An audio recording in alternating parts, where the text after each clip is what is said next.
Uyghur language, although it's very exotic here and nobody hears that much, is not a barrier between the Uyghur community and the Canadian audience, because sound doesn't have any barriers. And I think, when you talk about love in any language, through the music, it becomes very clear.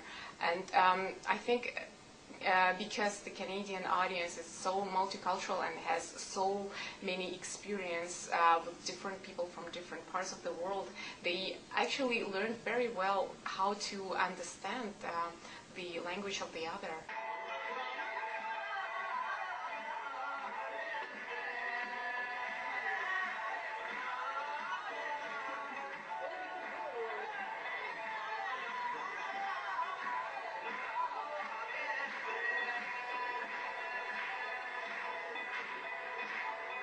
One of the remarkable facts in the history of the Uyghurs, which left a deep mark on their culture, is that throughout their existence they have professed most of the world's major religions.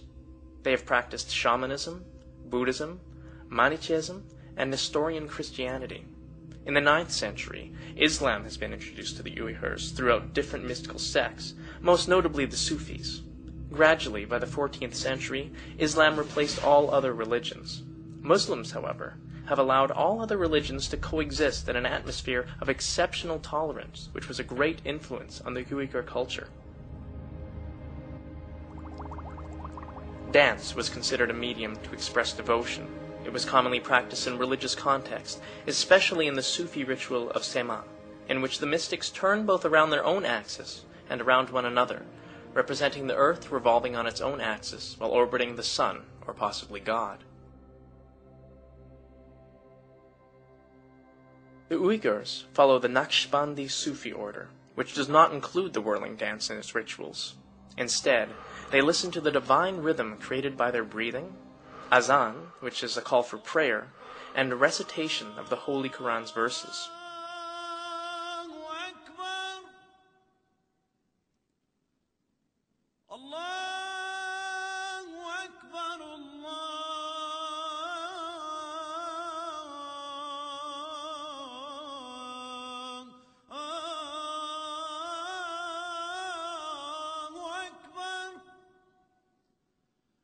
أشهد أن لا إله إلا الله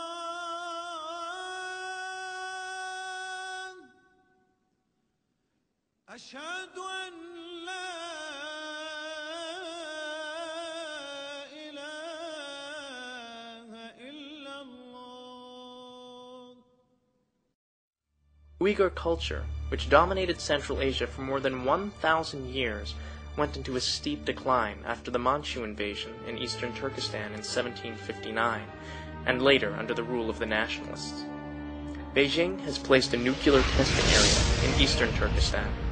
41 nuclear tests have been made since 1964 in Lubnar. Of course, there are songs about history, and this is a very important body of songs that is unfortunately not permitted to perform in East Turkestan. A particular one is actually Zohra Janim, which is about one man who has been taken by Chinese authorities, and he's about to die, and the night before his death he's singing or sending a sound message or song message to his beloved, and talks about his love, and of course to that the love that is related to the love to the motherland, and of course woman represents the motherland.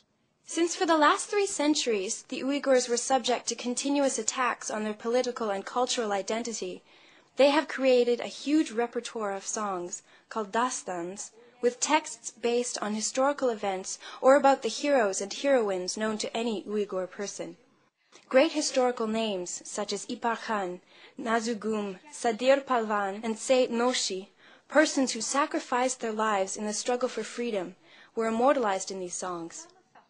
To raise the patriotic conscience and to create a heroic character with whom any Uyghur can identify, all texts of historical dastans are written in the first person. Thus, each time when a performer sings a dastan, the past of the Uyghurs is recreated. The performer himself, by singing in the first person, lives and experiences the life of a hero or a heroine. Furthermore, this identification of the performers with the heroes creates a new connotation. The Dastan is no longer perceived as an event of the remote past, but rather a recent reality as told by a real performer hero. Uyghurs have many different representations, and this is linked to the country in which they are represented.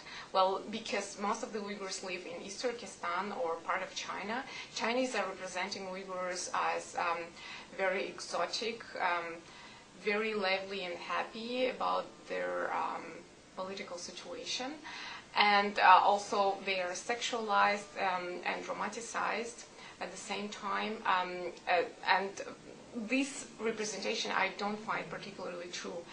But unfortunately, it's so popular that it became, a sign of the Uyghurs. And anytime you watch Chinese TV, you always see Uyghurs dancing and happily singing, and always like half naked. Well, unfortunately, many researchers who didn't have much experience with Uyghurs picking up those stereotypes and continuing talking about Uyghurs as very happy and life-loving people. It's true they are happy, like they are life-loving, but it's not that they are happy that much about the present situation. And in fact, many people don't understand the irony of the many songs that are talking about love and in fact talking about love to the motherland, and those songs are usually in the essence very sad.